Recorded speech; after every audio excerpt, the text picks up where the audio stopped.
দেবো, পুরুষটাও পারে, দেখায় দেবো। দেখেন, এই যে ডাইলা দিচ্ছি। আজকে ডিম ভাজা দেখায় দেবো কেমন ডিম ভাজতে হয়। পুরুষরাও রান্না বান্না করতে পারে।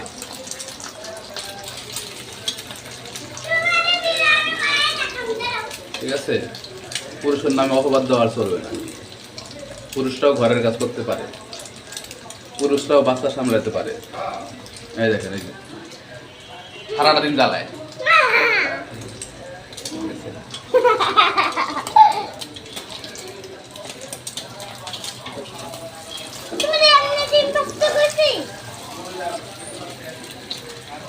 কি প্রমাণ পাইছেন তো? পুরুষরাও কাজ করতে পারে, সব কাজ করতে পারে, ঘরের কাজ করতে পারে, বাইরের কাজও করতে পারে। তাই পুরুষকে আর অপবাদ দিবেন না যে পুরুষরা ঘরের কাজ পারে না।